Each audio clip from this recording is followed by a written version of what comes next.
I'm Charles Deering, and this is Scrolling with Charlie. I'm Charlie as well, and I'm extremely mature. I hope you know this. Season 1, Episode 3, and I got to be prepared to mute myself on YouTube. That's why I'm kind of beating around the bush here. Yeah. There we go. I caught it, so I will not get confuzzled. Alrighty then. We have Donna Presley, Gary Griffiths, Lee Knighton, Russ Meadows, and Russ Clarity. And a little old me, but you've heard about me, so that's enough of that. Why don't we just go right on into the introductions? That would be Donna Presley. Tell everybody all about you. I need to grow up, I know. We'll just start from that. Okay. Okay, you can find me on Facebook, got on Twitter, Instagram, have a webpage, donnaswoodenart.com, Facebook, Donna's Wooden Art, or Donna Presley. Scrolling, doing lead work. That's about it. Donna's Wooden Art. Thank you, ma'am. All right, now we're going to go on over to Gary Griffiths. Haven't seen him since the last time I did this show, or the last way back when. Hello? Can you hear me? Yeah, I'm here. Okay, cool. Well, I was trying to pull up two screens so I could see the chat too, and it's impossible for me. I cannot multitask. Well, the volume was playing on the other one, so it was like, okay, I hear a volume, I'm hearing it twice. What's going on? That's what I was. That's why I was jumping around the beginning of the show. All right, I'm Gary Griffiths. You can find me on Facebook. I do have YouTube, but here lately I'm kind of in a rut, so most of my stuff is all packed up into storage, and because I ended up losing my house, so I'm kind of in a bind at the moment. But hopefully, eventually, I'll get back out into the shop again and get everything set up, because I'm dearly missing my woodworking and scroll sawing. It's about killing me going through withdrawals, but hopefully how am I going to crack jokes if you lost your house? I can't crack jokes about that. I'm very sorry to hear that. Well, it's just part of it. I guess it's part of the life of stuff. You know, you get to that point, but I'm not letting it get me down. I'm still watching videos, watching woodworking videos. I still can watch and read and learn and still gain knowledge, but it's not going to let me down. I'll eventually get back on my feet and get back into it. But what I do know, I can at least share my knowledge and help those that are starting to get into the hobby, so I can at least, help out in some way or form. Totally awesome. I appreciate you being here. It's been a long time. Missed you, and glad to see you have a good attitude about things. And if you don't mind remuting, there you go. We're going to move on over to Lee Knighton of Scroller's Choice Magazine. Nice plug, eh? Hey, how's it going? As Charlie said, I'm Lee Knighton. I'm the owner and co-owner of Scroller's Choice Magazine. You guys can find me. There's some guy over here named Lee Knighton in the chat section promoting the Scroller's Choice Magazine. I think you need to delete him. Yeah, no, I don't know who that is. There's no spam here. I'm sorry. So sorry. All right. Go ahead. Let's try this again, gentlemen. Anyway, as Charlie said, I do run Scroller's Choice Magazine. You guys can Google us and our website should be right there. It's www.scrollerschoicemag.wix.com/home, and you guys can check out the website. And we have all our back issues and current issues. You get them print or you can get them PDF. So okay, I don't mean this. I totally don't mean this to embarrass you. But number one, your screen is frozen, but I could swear it says .cpm. If you're muted and responding, I'm not hearing you. Am I the only one that sees the CPM on the back of that magazine? Hang on. Please stand by. All right. And I don't mean that right to there. Okay. So was that an old print where I should have I didn't mean to embarrass you. That was an old one. Spelling error. I've done that. I've done that many a time. Thank you very much. And folks, check out Scroller's Choice Magazine. It's the only Scroller funded magazine out there that I'm aware of. And his co-owner, I don't think he minds me mentioning him, is John P.A. Cousins. He's out of Canada. And much obliged. And we're going to move on over to Russ Meadows. He's in Beaumont, Texas. I don't know why I said it in that accent, but go ahead. Russ Meadows Wood Shop. You can find me on Facebook, Instagram, and just a little bit of YouTube. I got one little video over there. It won't take you 2 minutes to go through that thing. It's a cute little video. And that's right. That's it. Y'all got to be nice to him because he carries your mail. By God. I do, by God. I was trying to watch live. Man, I got to go. Yeah. All right. By the way, that's Rusty Nails with a Z. So if you're wondering why you can't find him, that's why. And he does have hair under that cap, and it goes halfway down his back, if not further. My God, I'm jealous. And he's got a wonderful wife, Teresa, who does awesome T-shirts and stuff, like the one Russ Clarity, the next person I'm going to introduce to, my lovely co-host. She does T-shirts. She did that one. Plug, plug, plug. A lot of plugs in this show. Russ, unmute yourself and talk over here. Hello, hello, hello. How are you? How are you? Just like to say a shout out to, we have Paul from Paul's Messy Workshop, Desert Bum Woodworking, Donna Presley. What are you doing out there, Donna? Mark Lindsay, Jim Bashirs, Katie Dotson. They're all out there in the chat. There's more out there. There's Jim Dockrell is out there. Yeah, Russell's Woodshed, Dave Gatton's out there, Joseph Poindexter. Just like to say hi to all you guys, and we appreciate you watching in the chat. Yep, I'm Russ Clarity. You can find me under Simply Wooden Creations on simplywoodencreations.com, on Facebook, Twitter, Instagram, Periscope, Twitch TV, and any other social media you can think of. Just type in Simply Wooden Creations. Hope y'all are having a nice day. I know I am. If y'all can remember all that, I'll give you $1. I'm kidding, because somebody's going to remember all that, and I'm going to owe a lot of people money. Y'all have already heard who I am, and I'm sorry that I'm the one that happens to be hosting the show because y'all are stuck with me, but I am Charles. Why do I always dog myself? I am the Charles Deering, by God. That y'all are supposed to support me right there. Sort of. Yeah. Anywho, I am in Gatesville, Texas. Woodenvisions.com, and the link section should have all my social media, as well as in the description under each YouTube video. And my YouTube username, you probably know because you're watching, is Charles Deering Scroll. I had to change my password once because Russ showed it live on the air. Because he was co-hosting and I was sick of him or sick of something. I need to be sweet because I don't want to lose what little bit I have on the panel. But I do appreciate everybody here on the panel. Don't get me wrong. Tonight's topic, two things I wanted to mention. Sterling Davis surpassed 1 million views. He's a well-known scroller and he goes into other things. He surpassed 1 million views. And I told Brian Gidney and Beth Gidney that I would mention them tonight because I've been thinking about them and I actually got to talk to them this morning. She's doing okay, coughing a lot. I don't want to get too personal because I don't know what they want revealed, but I guess you could say I'm dedicating this show to them because, we miss them. Haven't talked to them in a while. And I hope things improve. And so, yeah, miss you, Brian and Beth, and congratulations, Sterling Davis. I don't think there was any more news. I did release another DVD. It's about short-haired. Okay, the picture is a wild cat. I don't know which one. It has spots. There's more than one that has those. But the premise, besides the actual pattern, the premise of the DVD is dealing with a short-haired animal and understanding the contour of hair and everything on an animal to make it look more realistic.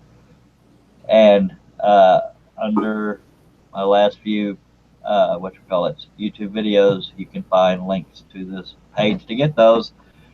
And I really appreciate your support on that because I'm still eating cardboard, but no, I'm kidding. I love making them, and believe it or not, Russ Russ Clarity and Steve Good are having to calm me down because I want to keep making them and putting them out.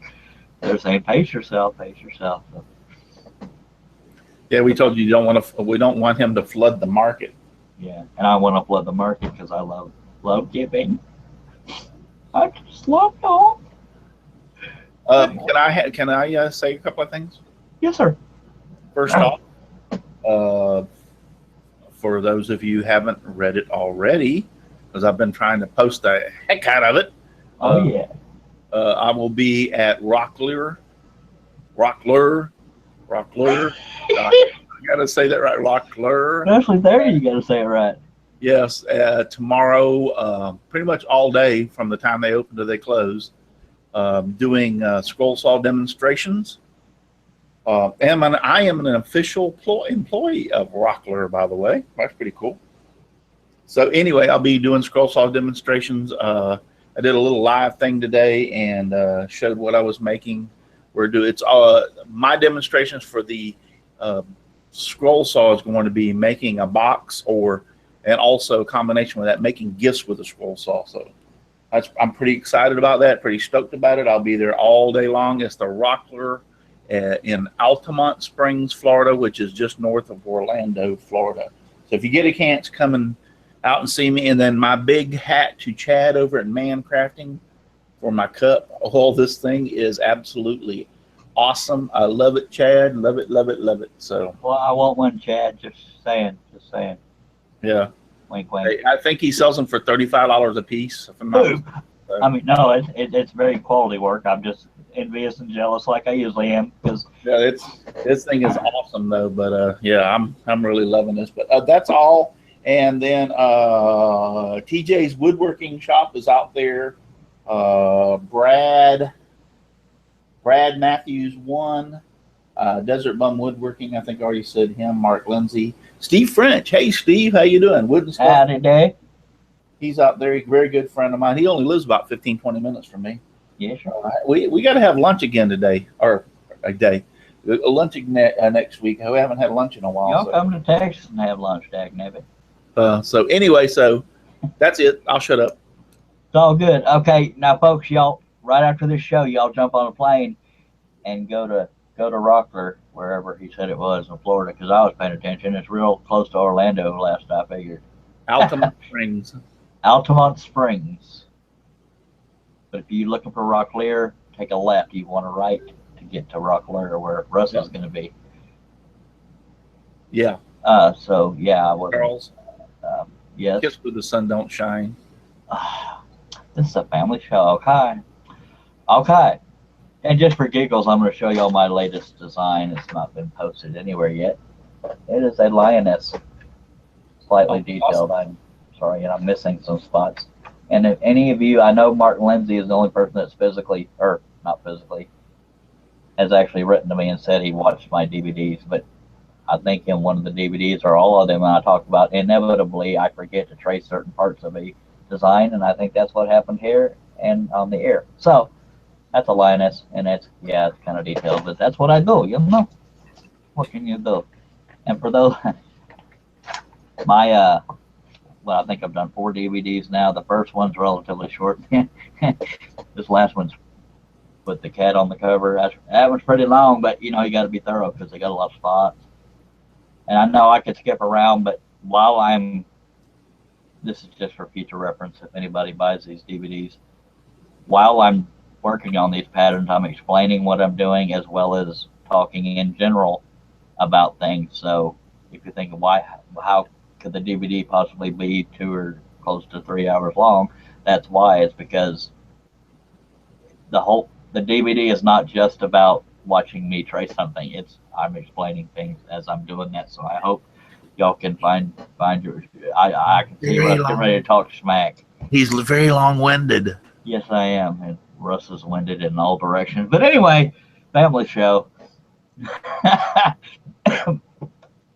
Don't want to choke live on air. I need a cigarette. Anyway, what was I talking about before you rudely interrupted me? DVD stuff. So yeah.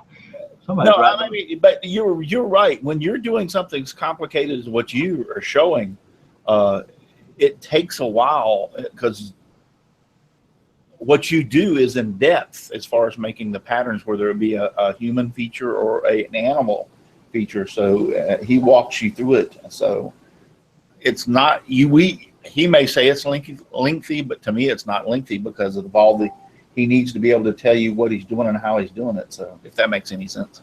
Yeah, and I appreciate that because it's like some people don't want to watch a long YouTube video, and I'm not talking about myself because I don't like to talk positive about myself. That came out bad. But okay, Carl Taylor's trying to get in here and he's on the Facebook and I'm hearing all these notifications. But anyway, I'll give him the link. what the heck was I talking about? Are you getting it to him, Russ? Yeah, I'm gonna give it to him. Shoot. Oh, no. I started talking about two different topics, Russ. Okay, this is a heck of a start. We're gonna take two blooper reel. Oh yeah, when I'm interested in learning something, I don't mind watching a long video. So I'm hoping the majority of the public doesn't mind watching a long DVD. And again, please know it's not just watching me trace. I'm trying to explain and teach as I'm doing it because for the longest time, and I regret, as one regret I have, back when they used to do picnics all over the place for scroll sawyers, they had one in DFW. They asked me to do a class, and besides my anxiety, which everybody and their dog has heard about, I was thinking, I don't know that I can teach, but then I got to thinking, if I just tell people what I'm doing and what I'm thinking while I'm doing it, then I guess that's teaching. So that's where that was born. And as far as the DVD, I politely, with permission, stole that idea from Steve Good. And now I'm paying all his bills. I'm kidding. But okay, I'm so distracted by other things. The main topic now, as with every show, if anybody, hello Carl, welcome aboard. Why don't I before I go into topics, let's have Carl introduce himself and see if he echoes. Testing. How's it sound? Oh my God, we did good. No echo? No echo. That's Hello. Me and Russ are on the same page. Go ahead, Carl. What's up, Russ? What's up, Stash? I hope y'all doing good. Doing all right. We're doing good. Good. Good to see everybody tonight. Carl Taylor here, just north of Atlanta. Appreciate it if you check out my YouTube channel as soon as this show's over or whenever you get a chance. Scroll saw and woodworking videos. Back to Charles and Russ. I wasn't prepared yet. I thought you were going to talk a little longer. I can go longer. Okay. Carl is a Dremel-holic, a rotary tool-holic.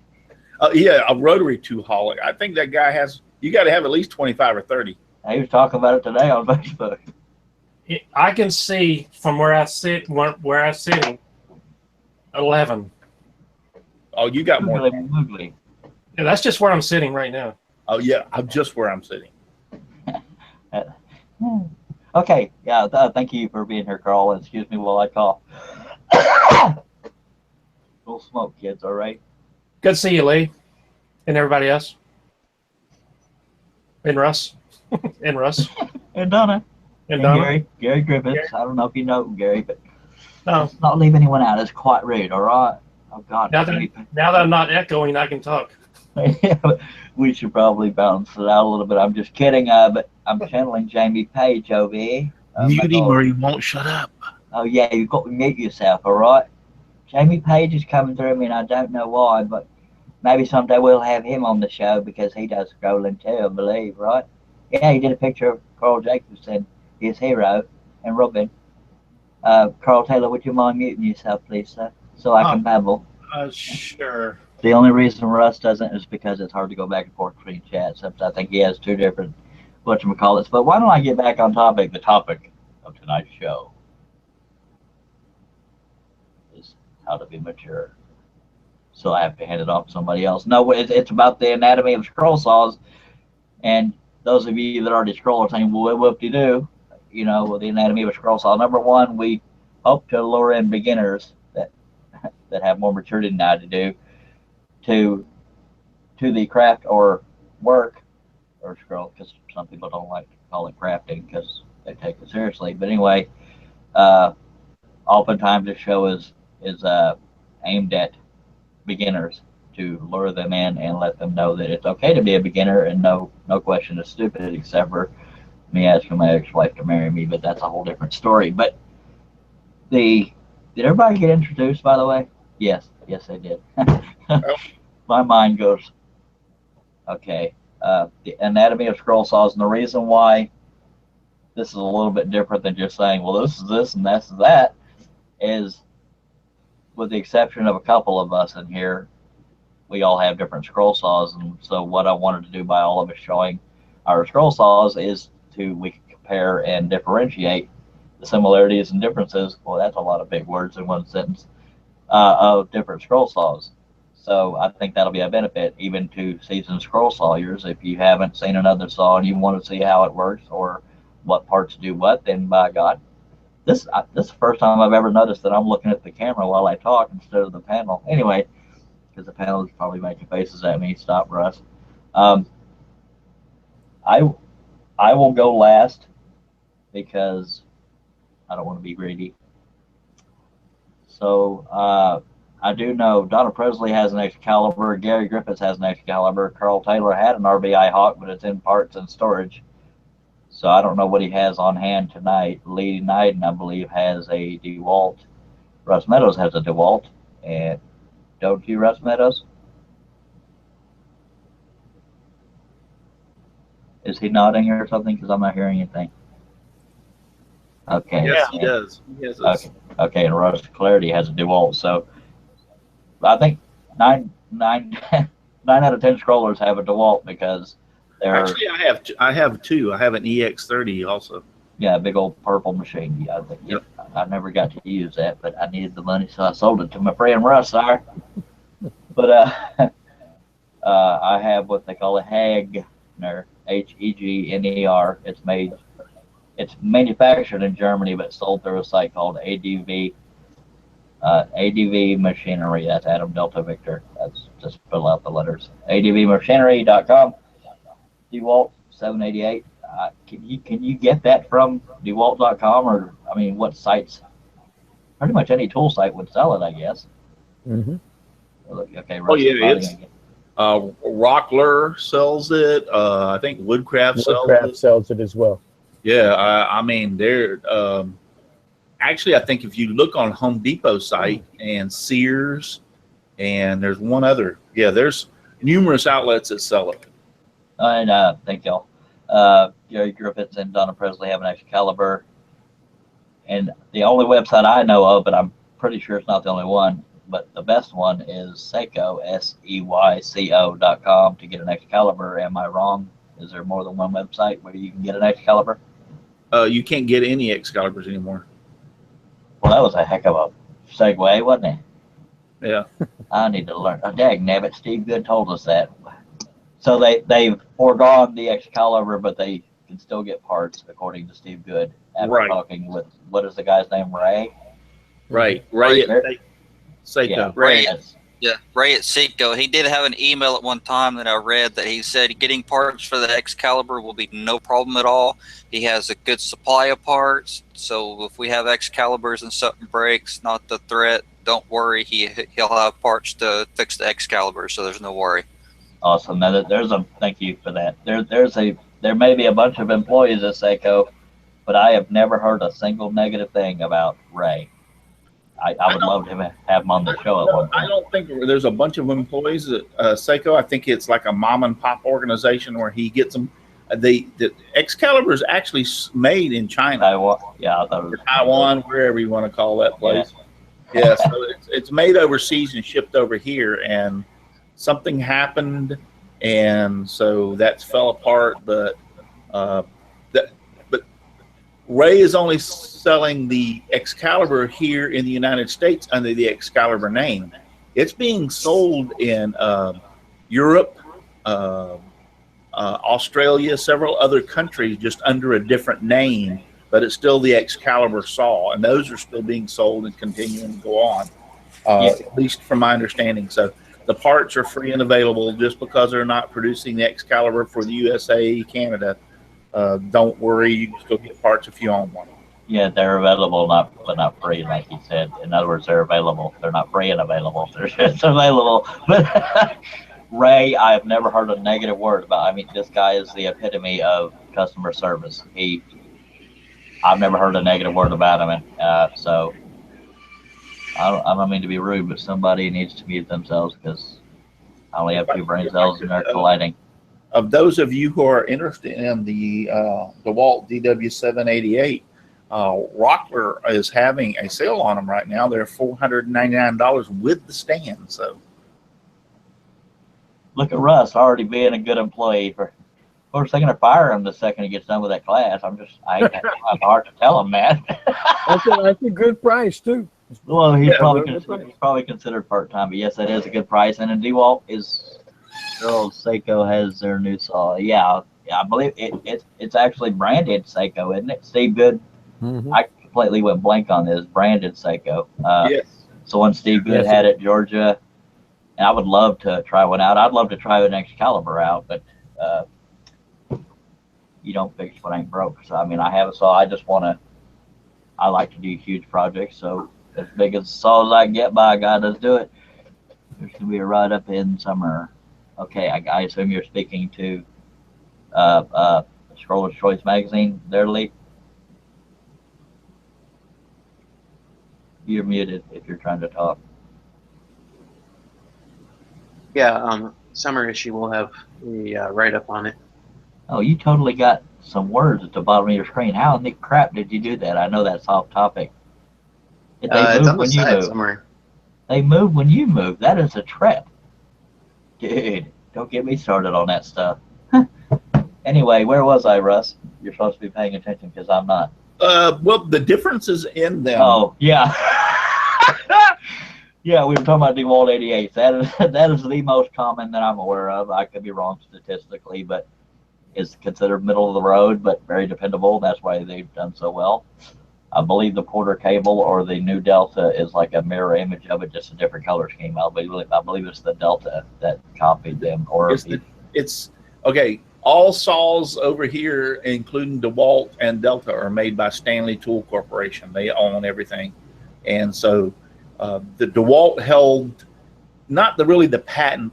Actually, the Delta and the Excalibur are brother and sister. They are a lot alike, so much alike you wouldn't even believe it. So, I mean, there are some differences, but mostly they're alike. Anyway, so Stanley Tool, DeWalt, whatever, decided to let Delta, because Delta makes a lot of tools that are like DeWalt, bring it on and start producing the saw. They did that for a few years, and then Delta didn't like it and wanted to yank the thing away from them. All right, imagine a mother company as being Stanley and then all these little other companies underneath them.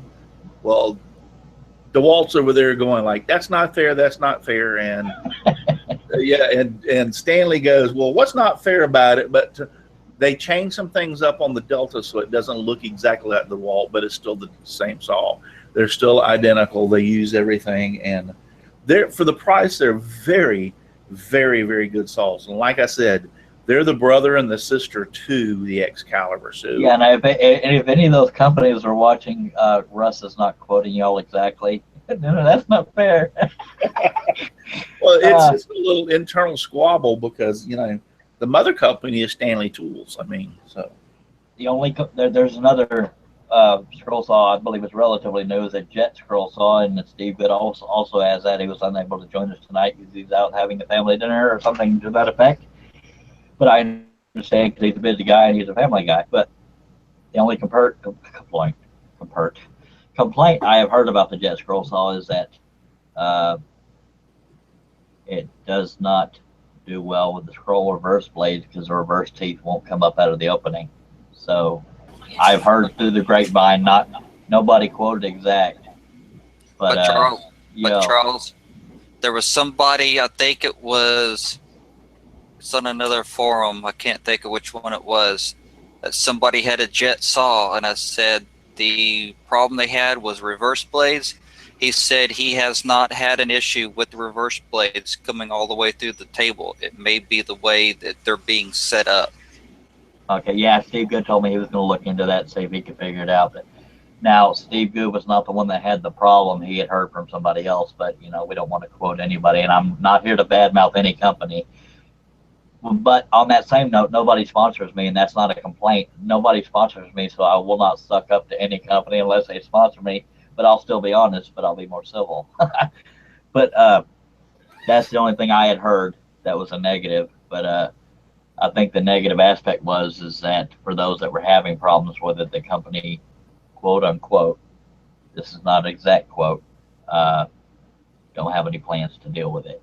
And that was what the person that spoke with them somewhat got as a reaction. Don't quote me exact words. But I'm not saying that scroll saw is a very bad scroll saw. I'm just saying if you use scroll reverse blades, as Gary just said, some people get it to work. So maybe it's in how you set it up. Maybe they're putting the jet does not have a screw set for the bottom.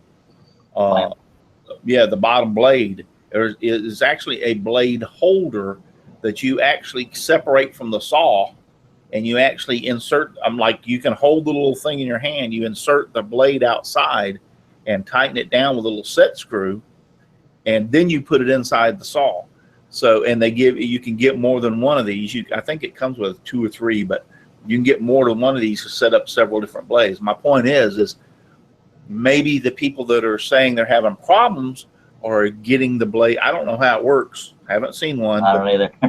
Yeah, my thought is maybe they're getting the blade too deep, too deep into that holder, and that's causing some of the problems. Just a thought. Maybe that's what it is. So. Now, I've had some of the lower end saws. I've had a Dremel. That was a good one. Now, I call them lower end because I scroll almost daily. And so I needed one that would hold up to it. The Dremel lasted a while. The Craftsman, it was a newer Craftsman, but it lasted a while. And I'm sorry, this is all due respect to the company because I know they make decent stuff. But the worst scroll saw, me personally, that I ever had was a Ryobi. The upper arm snapped in half while I was using it. I totally wasn't expecting that. You really can't come back from that because it was like aluminum casting. You can't weld aluminum, at least not that kind, and not well enough to put any force on it. So, Russ, this is probably a good time to jump over to the chat and see if there's anybody agreeing or disagreeing or asking. By the way, Shane and Shelly Cole are in the chat. Hi, Shane and Shelly. Haven't seen them in a while. I think Shelly said that she's doing a little bit better. Good so deal. She's hoping to get back in the shot. There hasn't really been any questions, just a lot of chit chat back and forth about it. Is there any agreements or disagreements on any of the saws we've talked about? Not really that I've been watching. Alrighty.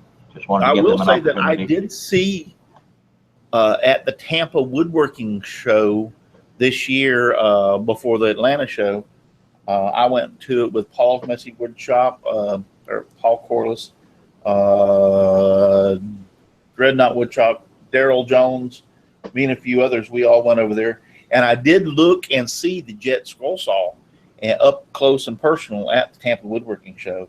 And I'll tell you what, it looks like the Excalibur in a lot of ways. I mean, it's a lot like the Excalibur. The big difference that I saw, I mean, the head turns, not the table, just like in the Excalibur. Everything is the bottom blade holder. They look like they're about an inch and a half. They're real short. They're round in diameter. They have a slot and they have a set screw, and that's how you put the bottom blade or the bottom of the blade into that little thing. And then it's got a place where you can line up 3 or 4 so you can have different blades. But I swore when I first looked at it, I said, well, damn, they're copying Excalibur just like everybody else. So. Oh, I meant to ask. I asked this earlier and never gave him a chance to answer. Carl, what scroll saw do you have? And he's holding up a lower blade clamp right there, I believe. You're muted, sir. This is the lower blade holder to a RBI 226, which is, before these, they had square ones like barrel shape, but these are square ones. And it's hard to notice. Let's get close to my camera. There's a hole and the blade fits down in the hole, but it bottoms out on this one. I don't know about the Jet, but this one, it bottoms out and you cannot go too far into the hole. Yeah, I like the kind of clamps that bottom out so you don't go in. Yeah, that may be the way it is with Jet too. I don't know. I didn't get that up close and personal and pick up the little blade holder and hold it up and look at it. I just saw it in the little clamp, and they already had some blades sticking out of it. So that may be the way it is. Well, Carl, is the RBI Hawk the only scroll saw you have? No, and in fact, over the years, I've had 7 different scroll saws, but currently I have the DeWalt and the RBI 226. Well, I mean, in reference to today's show, do you have one that you can show the anatomy of, or is it the same as? What I mean is, we have, I think, 3 people here that have DeWalts and 2 that have Excaliburs. So do you have? I can open the closet behind me and show you one that's taken apart. Well, that's okay. No, I use it when I'm doing something that needs to be real aggressive cut, like thicker wood or harder wood. Is perfect for that. 10-4. On the RBI, on the setting for the blade holder, it has a front and a back setting. And if I'm correct, the back setting is more aggressive than the front setting because the front's more straight up and down, and the back is it's like a 1/4 inch behind each other. In the back setting, and that's one of the saws we didn't bring up is RBI Hawk. I believe is the official name. I could be wrong. I had one way back, but I sold it because I didn't need it. It was given to me by somebody. I totally forgot what I was going to say. Russ Clarity seems to be away right now. Russ Meadows, can you let me know? I'm going to ask the outside people, the people watching the show, which saw you would like to see the anatomy and workings of first, the Excalibur, the DeWalt 7888, or the Hegner. That way I can do what the viewers want.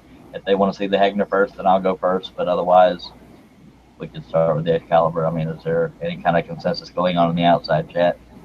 Well, Hey, Charles. Yeah, go ahead and do the DeWalt, but I have to wait for Russ to come back because my saw's in his shop and I'm in the house.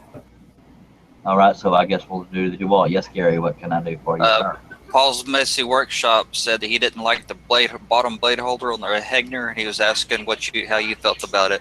I don't have any problems, both mechanically or opinion-wise.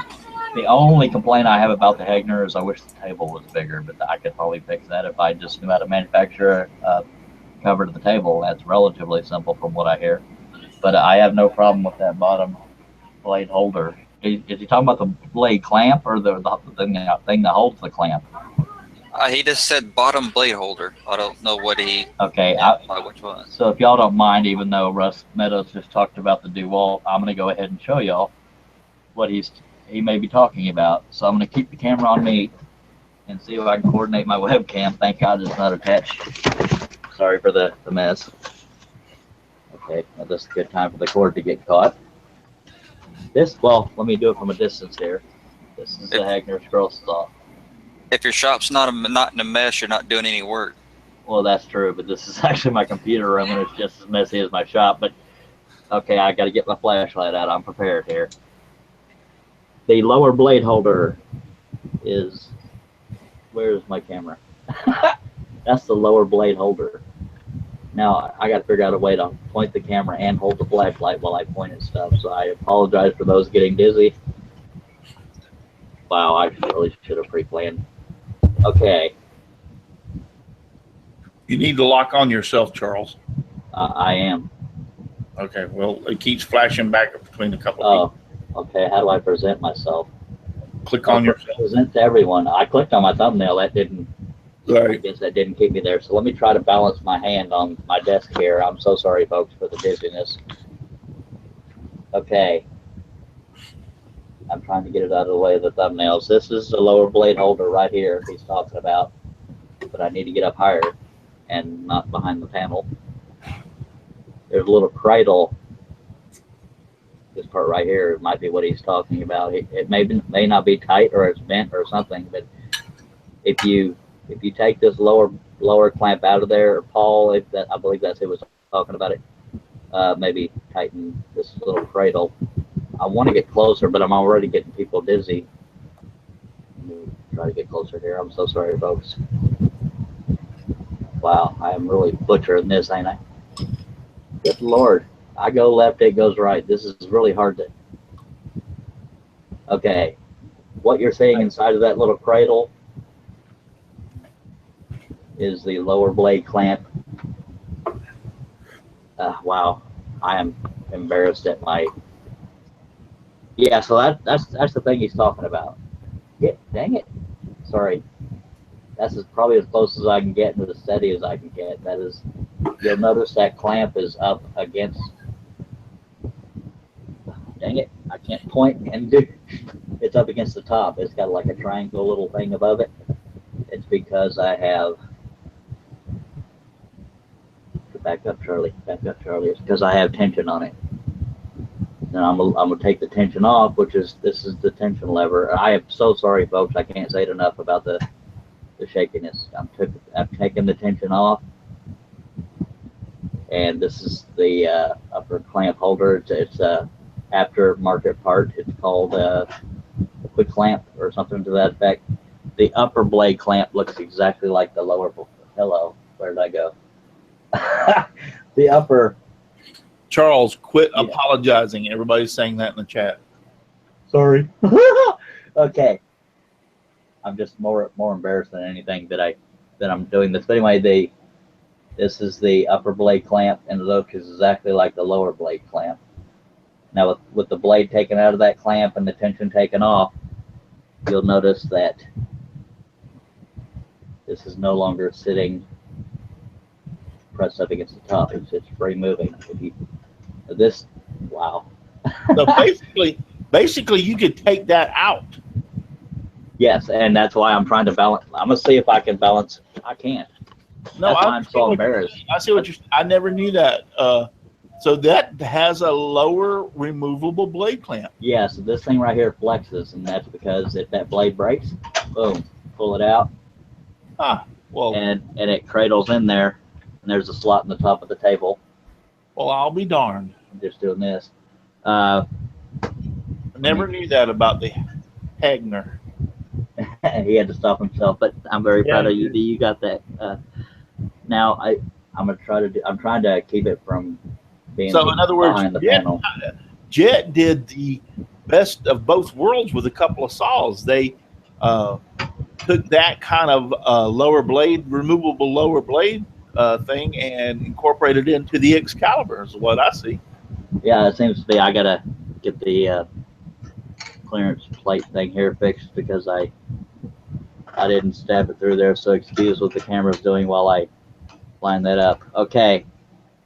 Now I can't do this with one hand, so I'll get to that back to that in a second. But if we're going to start with anatomy, I'll just start with anatomy. This is, man, if I wish there was a way to get the panel not to show, but maybe they're not because of my presenting. But this is how you change the bevel of the table. It's not, to my knowledge, it does not lock in any one of those positions. It's just a little thing right here that you line it up with. But having an angle gauge, it's an aluminum table, so a magnet won't stick to it. But I just put a piece of painter's tape over the top of it.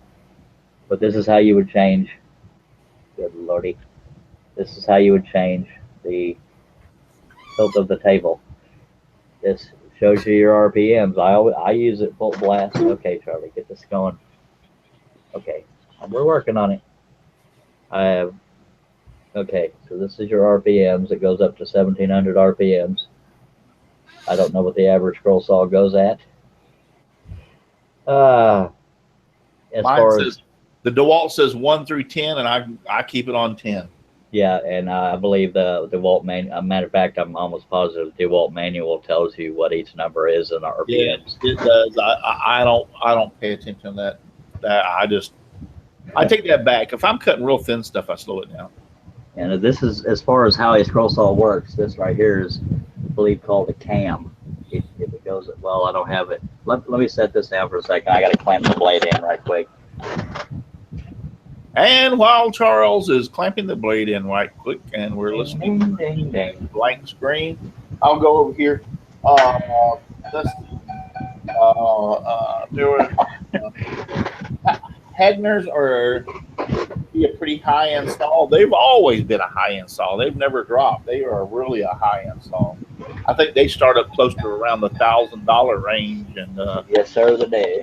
yeah, and keep growing. So yes, they are a very, very, very good saw. One thing I wanted to point out is somebody said something about using WD-40 on the bearings on any of these saws. Yeah, yes, right. Don't do I'm it. glad. No, not WD-40. I meant the importance of lube. No, Yeah. Ray.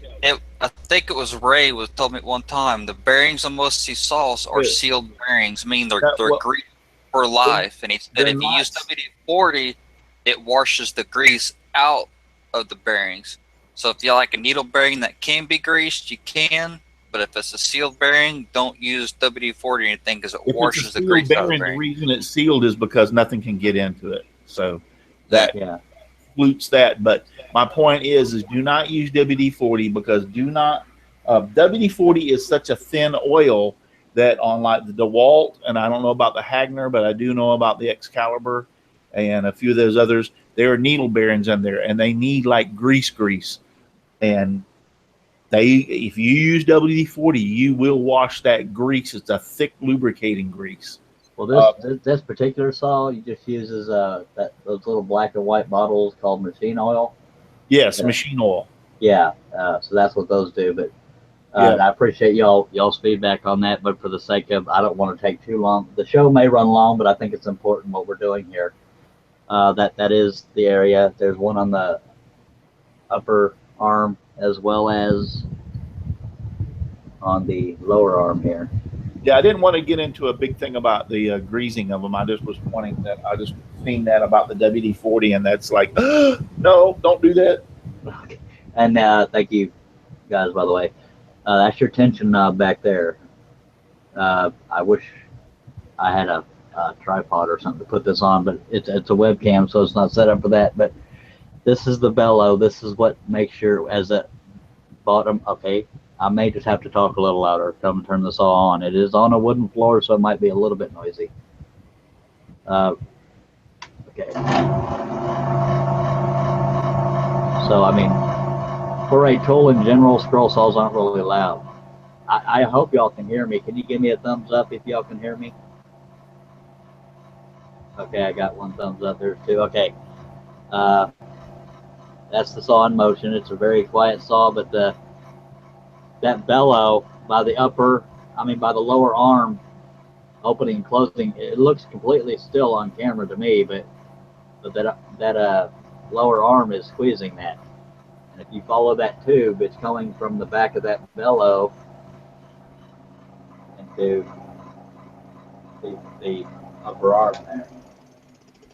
And that tube goes right to, where are you, Charlie? Right to, there's a hole right here. That tube comes out right, you can kind of see it.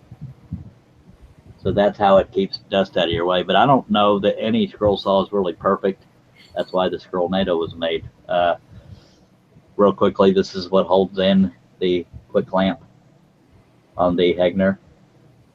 And you can buy these clamps separately. So let me set my, I think that was all the anatomy besides the fact that it's got a motor on it, but I don't really need to show you that.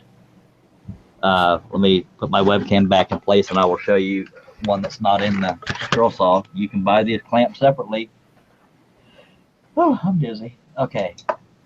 This is what the clamps look like if you just go out and buy them. They bottom out. Cool. They don't bottom out inside that hole. They bottom out where this Set screw. Yeah, set screw goes through. Yeah, And that's cool. They make this was later added as these are made in Germany, but it's a hex thing. They fit on there. That's how you tighten and loosen. And for those that have never seen a spiral blade up close, I use number 3 and number 5. Go ahead, Russ. Lefty loosey ready. All right, we're gonna have to get into this grease thing real quick. I'm sorry. No problem. Let me start presenting. Before you get into the grease thing, does anybody have any questions regarding the Hagner? As of now, I know that's a lot to scroll through. I don't see any questions about the Hagner, but they're going crazy over there in the chat about grease. Okay. So let's two things or two or three topics real quick. WD-40 stands for Water Displacement 40. 40th attempt. Yep, that was the 40th attempt to get it right. A lot of people don't know this, but most of what is made most of what WD-40 is made of is fish oil. Yeah. So that is not a lubricant. It was designed to displace water. I mean, it can be used as a lubricant, don't get me wrong, but it's a very poor lubricant. But it was designed to displace water. That's good for breaking loose bolts and rusty nuts and stuff like that. Yeah, it's definitely not a sustained lubricant. No. The other thing is they're asking about the DeWalt scroll saw as far as breaking it down. I think it was Katie Dotson that says there was a guy at the Gwinnett Woodworkers who says the Delta and DeWalt saws need to be taken down in the bearings grease. Yes, he is exactly right. Both the DeWalt and the Delta have needle bearings in them throughout all the upper and lower arms and even in other places. Most of the back bearings, and the reason I know this because I have a Delta and it broke down on me, and one of the reasons it broke down was lack of lubrication, and I found out by tearing it down and finding out why. So Sorry. Go ahead. I was just going to say, is there a way you can quickly explain what a needle bearing is? I've never even heard that term. It is a cylindrical round. It is very small.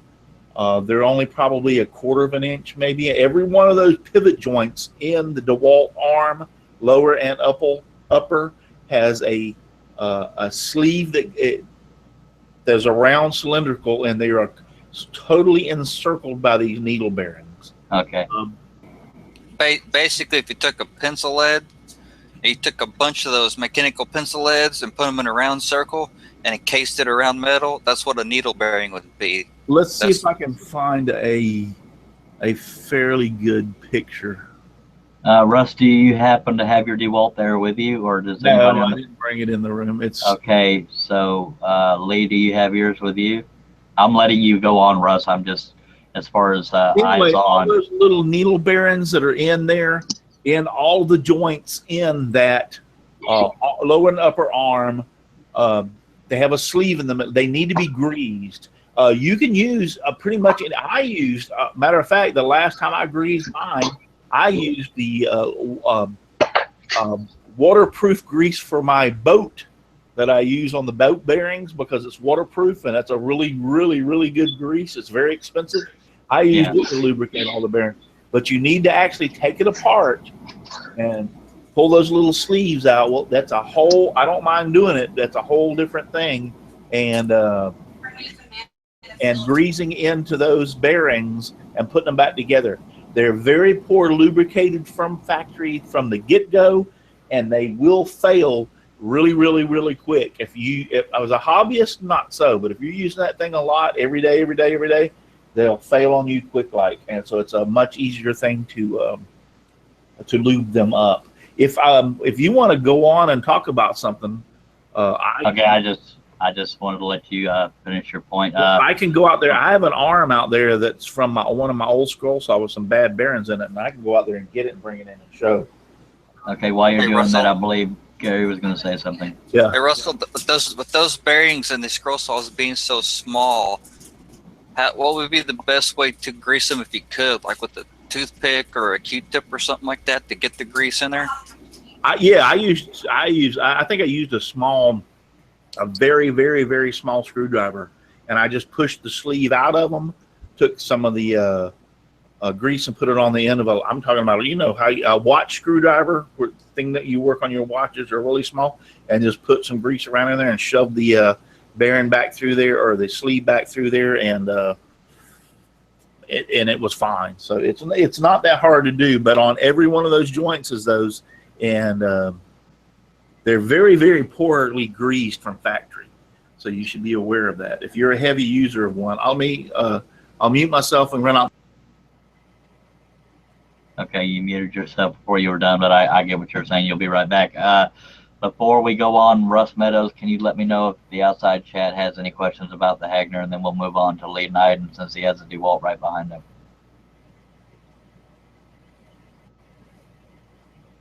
Yeah, if you're talking, you're muted, Russ.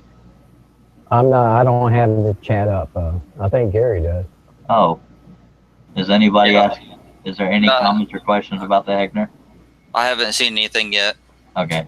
Hey, For those Charles. that know, who's talking? That's me. Carl. Okay. Go ahead. I'm trying to get the camera on you. Hey, didn't Hagner a few years ago they made a scroll saw without an upper arm? Do you have any information on those? God, no. I've never even heard of one. It was 15 years or so ago. It didn't have an upper arm. Huh. Okay, that's interesting. Now Lee admittedly said earlier he doesn't really know much about the specifics, but Lee, I think you'll find it easier if you don't mind unmuting yourself. I think you'll find it easier than you think. All you really have to do is get as close as you can and point at things and say what those things do. I think that's what beginners are looking for. Like that little knob on the front is the attention lever. We know that. We know the light is for there, and we know that little hose looking thing. So I mean, things like that. You don't have to be able to say how everything works. You can just say what each thing does for the saw. And you'll find out it's very hard to aim that thing while you're trying to point and talk. Okay. And I'll go and present you. Now, don't be embarrassed if there's anything that you need help on, because there's two other guys here that have DeWalts, and I believe Carl may have used to have one. I've never had one, but don't forget to unmute yourself when you go to talk. Hey, buddy, we're just going to sit here and sing a song. Just give me scroll sauce. Okay. That's a good picture. Yeah, you're good right there. So you got steady a lot quicker than I did. Don't forget to unmute yourself and just point at what's what, by God. You're still muted. There we go. Now Okay, now you can hear me. All right. So this, I guess I'll start with the bottom since that's what we're looking at first. Right here on the scroll saw, this knob is to tilt the saw. Honestly, I've never used this in the entire time that I've had the saw, but if you guys want to use cut angles, this is how you do it. You simply turn this on the table with turn, and you pivot it. You see it. sounds like one of your bolts might be loose, or the knob is loose. Yeah. Oh, okay. I'm missing a bolt. Oh, okay. I'm missing a bolt, but you guys can see that's how you tilt it. 10-4. Is that now? I assume that black thing above your hand is a lower blade holder. Now I know the other DeWalt owners can vouch. So yeah, Russ is nodding. It's that black thing. You, at least on my end, you froze up, but now you're not. So that's a lower blade holder. Is that black thing just above the knob? Yeah, right here. I was way off. There's something. Maybe that's on the wall behind you. I don't know. Yeah, the lower blade holder is actually right here. Okay. Right there. It also bottoms out at a certain point, and you know, you can go all the way through to the bottom of it, but it does have a spot where it bottoms out. Well, that's good. That's good to know. I forgot what I was going to say, so go ahead and continue, Lee.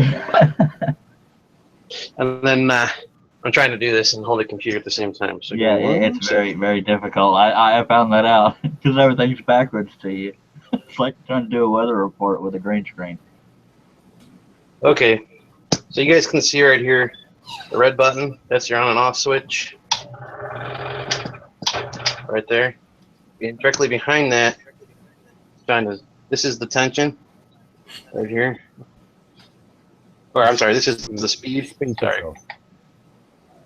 The tension is actually right here on the saw. And that's the 1 through 10. Just slide thing. it this way, and slide it that way. The 1 through 5.5. I knew that. I totally didn't know that. The speed control goes up to 10, but that the tension goes to 5.5.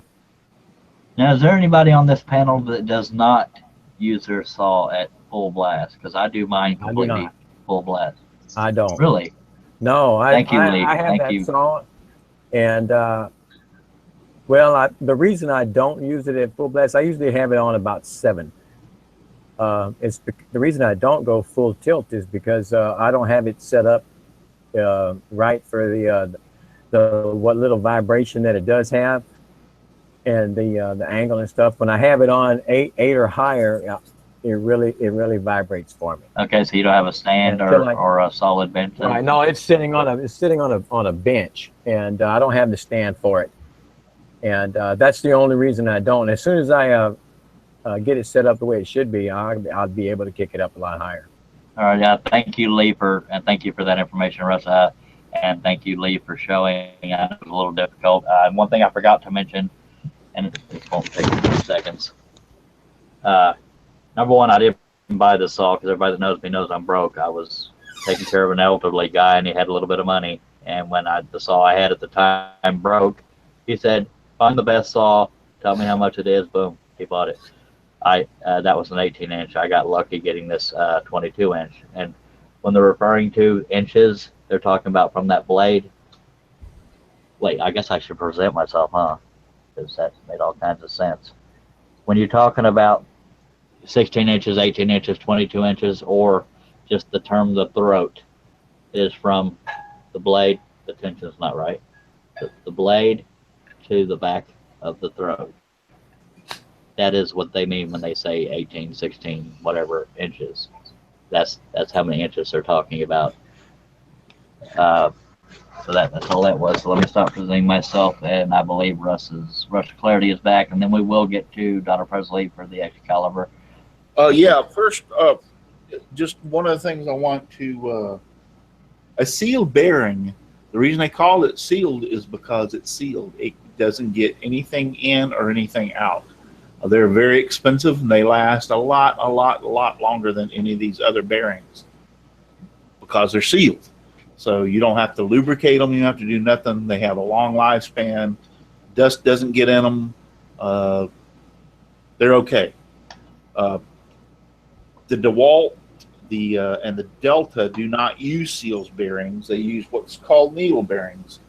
This is actually the lower arm assembly on a DeWalt and a Delta. So this is what I was talking about. Your actual blade holder would be up here. The reason I say lower arm assembly because this is the bellows for your air blower. And inside here, you can see down in this lower one, these are the needle bearings in here. Yeah, the visual does help. It's slightly out of focus, but now I get it. Yeah, see all these little long needle bearings that are in here. So those are like rollers, basically. Yeah, they're like rollers, and they go all 360 degrees around here. And when I'm talking about a sleeve, let's see if I can do this without poking this thing all the way out. This is the sleeve. Okay. Okay. Visuals are so much better. Right. So this sleeve goes inside those needle bearings, and then your bolt or whatever goes in here to hold it in place. Whoop! I just dropped it out of there. It's no big deal as long as you don't move the needle bearings. I'm almost afraid to ask why you have a lower arm assembly loose from a saw. This is the old one, and the bearings went bad before I realized. When I smartened up and realized you need to lubricate these darn things or they'll wear out.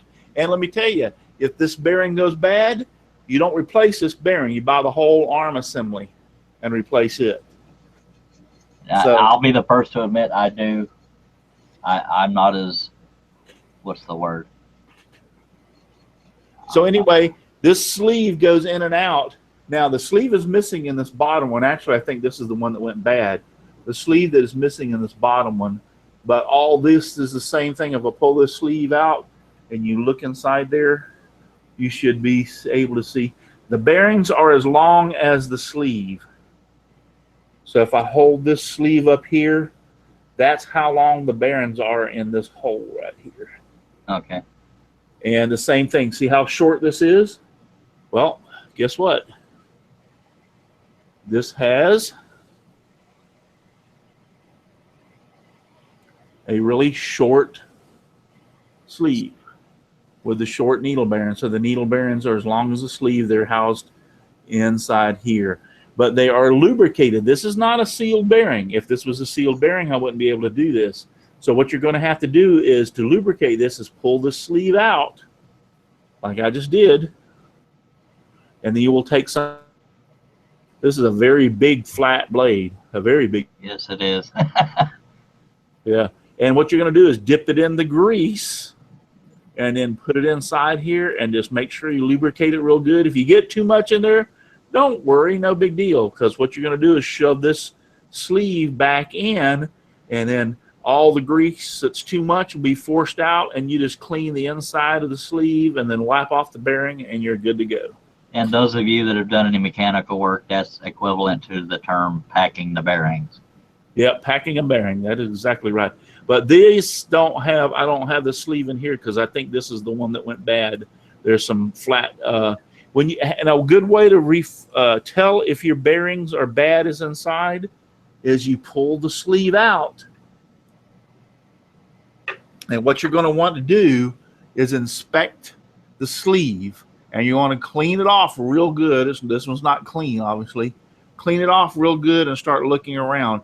It should be a bright, shiny metal all the way around, 360 degrees. If you run into a place, and you will see it, when the bearing goes bad, you'll see a flat place here on the bearing or a dark brown spot on the bearing where it's being worn, and it will flatten out. And what that means is this sleeve is not bad, but the bearing inside has become flat or whatever and is wearing on this. So you'll notice real quick, like I said, a real dark spot that won't rub off, or a actual flat spot along with the dark spot that won't rub off. And that's the indication. I just found the bad bearing in there, and if it's in this arm, guess what? Buy a whole new arm. Now the new arm comes with all three brand new sleeves and bearings. You'll just have to put your little bellows here back on it, but this is the lower arm assembly. This is for the DW788 and the Delta. Both of them are identical. Hey, Russ. Thank you very much for that. Russ, would it be easier to use a syringe to put the grease in? You could use a syringe. I mean, there's numerous ways of applying it. I just took something like, I don't remember what I took, just rubbed it all around in here real good and got it really nice and coated, and then shoved the sleeve in, and then sit there and spun the sleeve back and forth a few times, and then took a rag and wiped it off, and then cleaned out the inside, and I was good to go. I would say if you're using this thing, the biggest thing is loss of lubrication, and dust gets in here because they're not sealed. And the scroll saw dust is a very fine dust, so it'll get in here. It would not hurt for you to, when you've got this thing down, to clean this. You can take some, I would say like brake cleaner or something, alcohol, something really good that's not, you don't want, you want to clean it out real good. If it looks like the grease is really clotted in here or whatever, it wouldn't hurt to clean it out. Just flush it out real good. The one thing you do want to make sure, if you decide to clean this out, is to make sure that all the cleaner has dried out. Diesel fuel would work, mineral spirits would work, anything to clean it out like that. But you want to make sure this is good and dry before you re-add grease into here, because if you don't, whatever you have in there is going to thin your grease down, and then you've lost the purpose of it. It'll slide right off too. Thank you very much for that, Russell. I love visual. Russ Meadows was going to say something, I believe. Oh, I was earlier, and I've lost it. Welcome to my world. Okay, sorry. Yes. Oh, I remember. I remember now. It had to do with the sleeve, and he was saying if you find the bearing is bad, and you have to buy the whole assembly. But I've heard some people have CNC machinist friends, and they get the bearings made. When you run across a bearing that's bad like that, and you see it on that sleeve, it's best to go ahead and change them sleeves out, right? I think you said a while ago that the sleeve was still good, but the bearing was bad.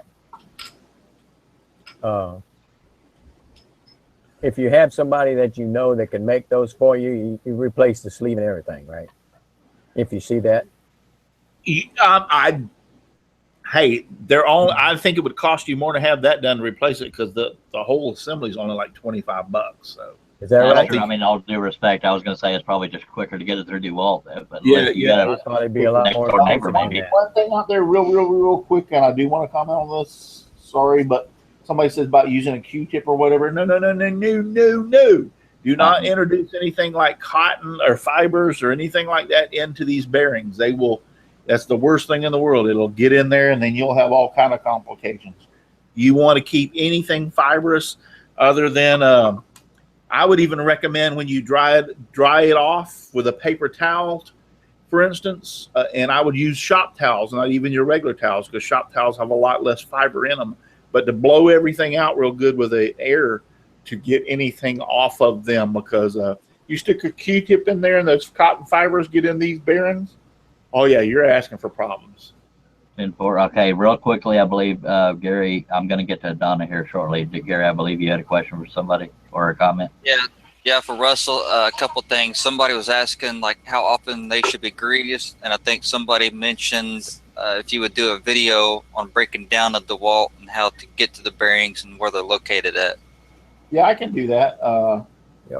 It's not that big of a deal. I've replaced a couple of these. I've had to replace it. The first time I replaced it, I was not smart enough and intelligent enough to realize I thought there was a manufacturer problem, and so I didn't really grease everything and slapped it back together, and lo and behold, another bearing went out, and I went like, holy crap, I think these things need to be re-greased every once in a while. If you're a heavy user, if you use this thing every day, I would go in there every 3 to 6 months, if not once a year. But I second that motion that you make a video. Yeah, Russ Meadows was saying you did a similar video on just that once.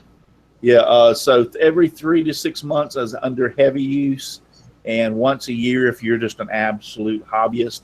It wouldn't hurt you if you got this and used your saw for 30 to 60 days to just tear it apart right then and grease it, and then you don't have anything to worry about for a whole year if you're one of those people who don't use it. I'm talking about using it every day. When I'm talking about heavy use, I'm talking about you scroll every single day. That's what I consider heavy use. I'm actually slightly crushed that more people aren't asking about the Hagner, but my biggest guess is that it's because of the price, and not a lot of people plan on getting one. But the DeWalt is very popular, so I mean, I can fully understand that there's more questions and people want to see things on that. For the 2 people that may ever see this that want to know more about the Hagner in better detail and a no shaky camera, I do have a video called The Anatomy of a Scroll Saw on my channel, and that's not to plug my channel. It's just if you're looking for a Hagner specific anatomy. It generalizes some scroll saws, but on my channel. But I'm gonna, if there's not any questions in the outside chat, I'm gonna move over to Donna to do her Excalibur. She's been waiting very patiently through all of my babbling. Do we have any questions there, Russ? Or comments? No, everything. Press on. Go on. 10-4. All right, Donna, you're being presented. Okay, this one's mine. It's Excalibur. Let me move my camera here. We have. Oh crap! Your camera just went out. That's because we're live. I think you have a loose connection because you're pulling on it. Oh,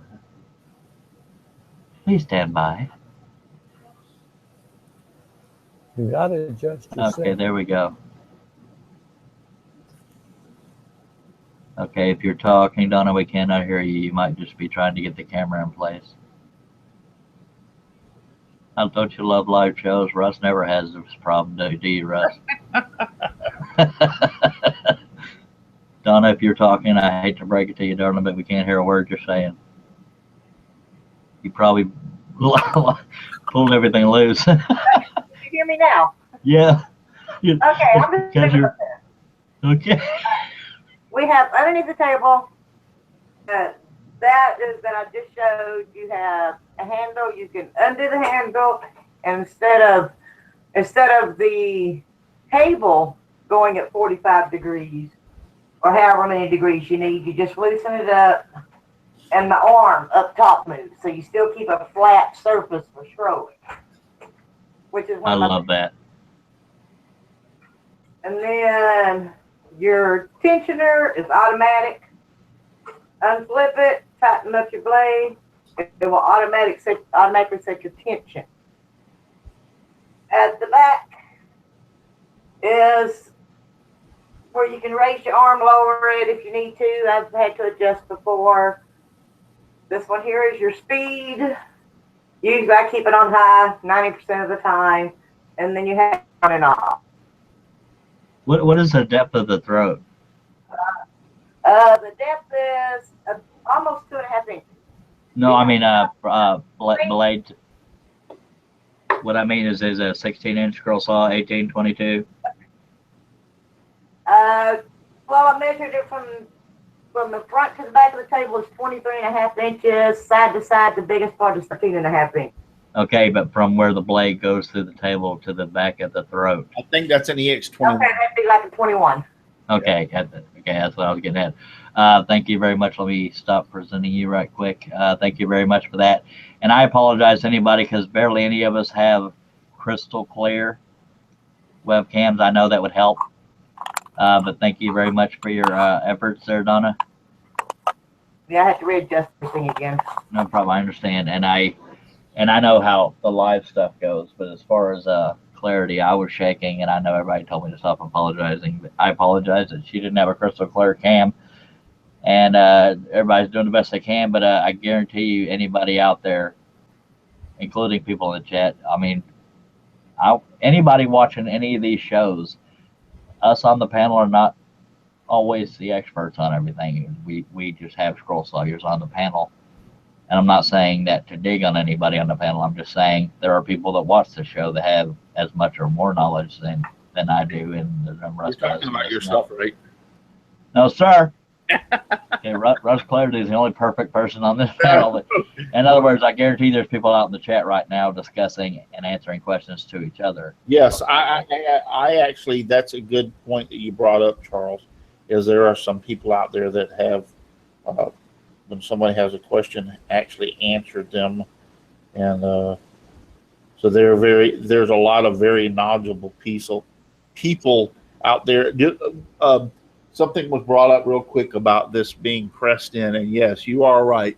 The sleeve, which is this center part here, slides in and out that we were talking about earlier, but this part here is actually pressed in. This is a steel sleeve with steel bearings pressed into an aluminum. This is all aluminum out here, and yes, it's pressed in. So you would have to have that pressed out, and then you would pressed in the exact size. I have popped one of these roller bearings out, and I don't mind doing this because this is an old one, and I'm trying to do that just to see if I can get one out to show you. But this is not wanting to cooperate. Sometimes I can get in there and get one of them to pop out for me. It's like opening the can of worms. Once one of them comes out, a lot of them comes out. I finally figured out how to hide the panel so people can see through them. So it doesn't matter. You don't have to hold things this high up now. It is slightly out of camera range if you are trying to show us. No, I'm not trying to. I'm just trying to get one of them popped out to show you the bearings. Yeah, I'm trying to get in here. Oh, to pop it out? Yeah, trying to pop one of these guys out. I've done it before, and I'm trying to do that just so I could show you the bearing, but I can't. They're not wanting to cooperate. I mean, they're tied in there. If they're not really worn or bad, they don't want to come out. They want to stay at home.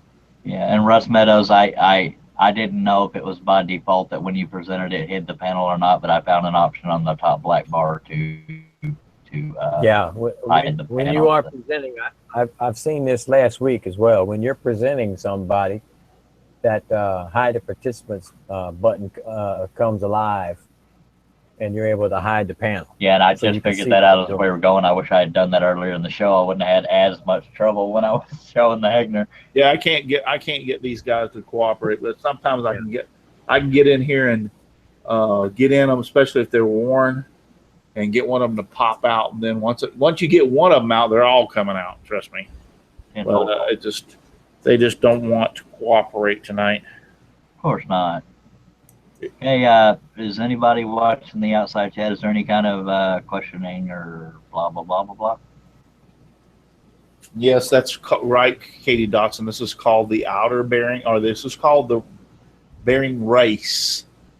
This part right here is the race, and the race is pressed into the aluminum. This is steel, and the steel roller bearings or needle bearings, I should say, and that's pressed into this aluminum.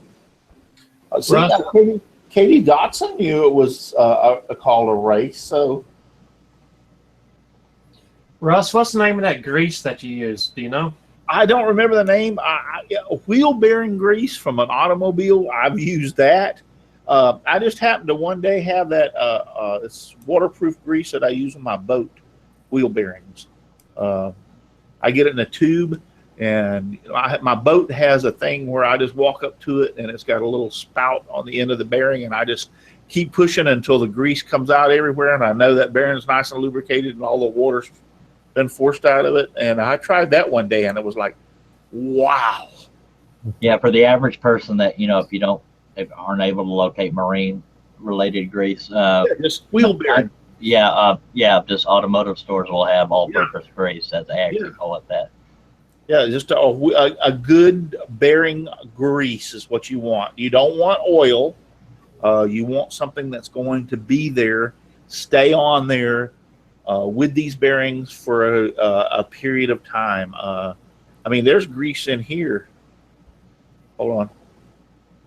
Yeah, I do need to be specific right quick. When I was talking about using machine oil, I'm talking about for stuff like this, is you just use a couple, 3 drops on this.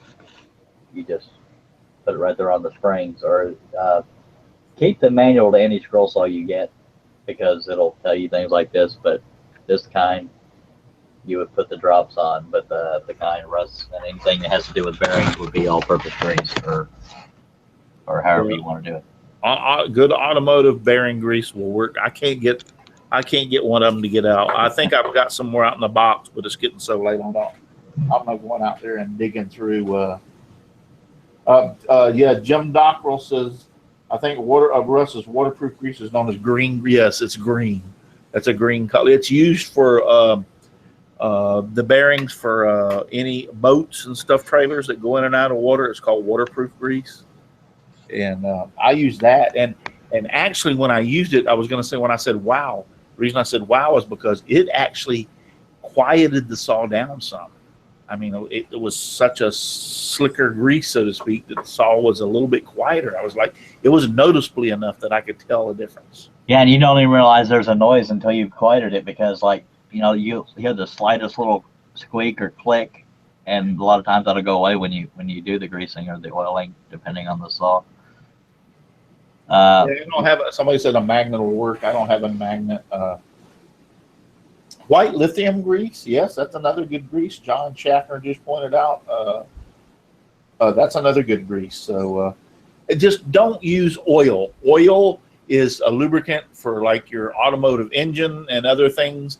This thing needs something really thick to stay in there in the bearings and hold on for a longer period of time. Oil on something like this, especially at such a high RPM, would more or less sling out. You want something substantial like a grease, not an oil. Yeah, I do need to look at the manual of mine, because there may be a way to break down, because it does look like a knob and a spring. So there may be more to it, so don't quote me exact, but I know in the past I've been able to use machine oil. But consult your manual on any saw you have. And for what it's worth, for future reference, Lee, Rusty Nails is Russ Meadows right next to you on the panel. Shane Cole said Crisco, and his wife said oil of Olay. There's another Rusty Nails? Yeah, there's another Rusty Nails. He doesn't have his with the Z though. That's why I changed mine with the Z on it. Okay. So then I sit corrected. I don't know who that is. Okay, we ran long, but I hope it was worth it to the viewers, and hopefully they learned something. If not, always any show we do, the people watching can ask questions, and one of us or all of us or some of us will try to answer questions. But are there any noteworthy comments or questions in the panel before we wind her down? No. Shannon Shelley's joined us. Katie Dotson, Russell's Woodshed, Dan Ingiewood. Dan Ingie from Dan Ingie Woodworking is out there. Joseph Poindexter. Wooden Stuff, Steve French still out there. We've got 29 still watching. John Schaffner. So glad to have y'all all out there. We appreciate it very much. I know Charles does very much. Yeah. Carl's got his hand up. Got a question for the viewers. This is not scroll saw related though. If one of the viewers could recommend a good webcam for me to buy, I would appreciate it. Anything from Logitech? Yeah, the only webcam I have is on the laptop. It's called the Logitech. Hang on just one second. Logitech C920 or C. Oh, dang it, I can't remember now. It's a Logitech. I think Walmart sells it. Put it in the description.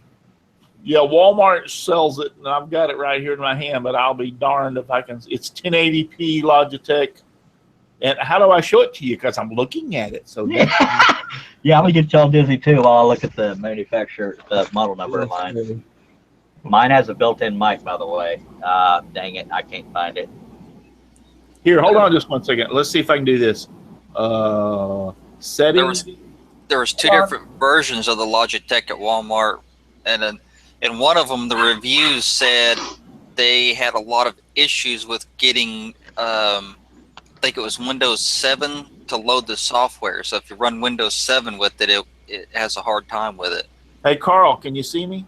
I see you R2D2. Yep, see? That's the one I use. And it How just did you do clips that? on top of your monitor? Huh? It just clips on top of your monitor? Yeah. Yeah, that's This exactly is mine works. actually my laptop camera, and it doesn't have a good view, so I replaced it with this. Yeah, this is my lap.